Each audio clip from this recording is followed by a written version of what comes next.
I pozdrav ljudi, Goran PC ovdje. I evo nakon jednog dana, znači uzeo sam jedan dan, zato što je pao snijeg, pa rekao idemo se zezati. Napravio sam i ujedno i novi kanal, znači kanal se zove Challenge Accepted, tako, bit će link u deskripciji, isto se subajte, tamo će biti razni izazovi. Ali zašto smo mi ovdje?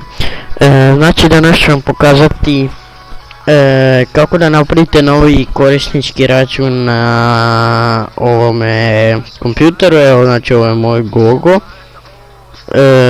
ali sad ću vam pokazati kako da napravite još jedan i da stavite lozinku na njega. Znači idete na start, upravljačka ploča,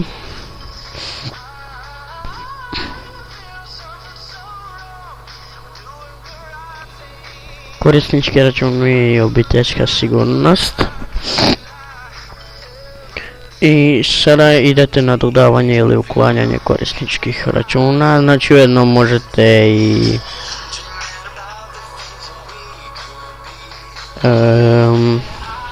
ukloniti račun.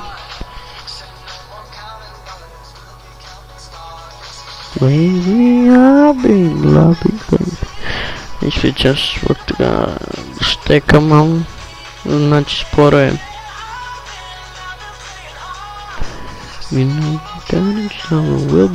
Will be getting started. Ja ću malo pozirat, samo malo. I evo ga, znači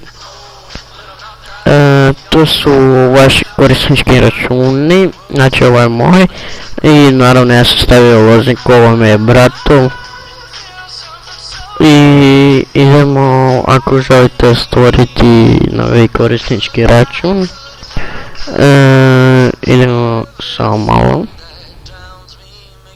idemo stvaranje novog računa i te naziv ovog računala Goran.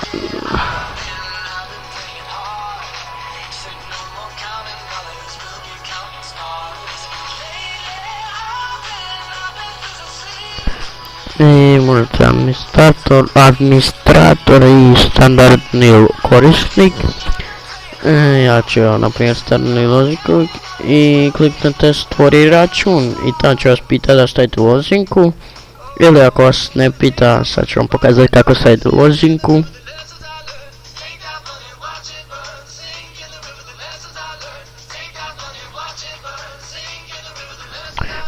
Sad boga kako šteka.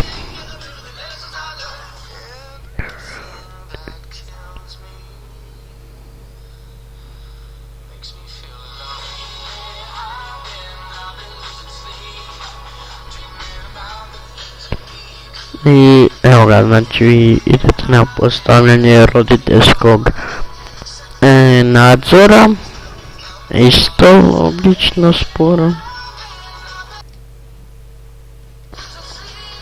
I onda šta sam sad htio da kliknete na neko na neki račun na koji nemate lozinke, znači tu vam piše imate ili nemate lozinke. Ili jednostavno stisnete na ako hoćete promijeniti lozinku, stisnete na taj koji imate lozinku račun i stisnete i promijenite samo lozinku.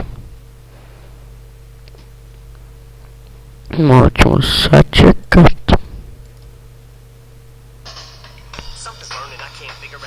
I evo, znači roditeljski nadzor idete, kliknite na uključeno.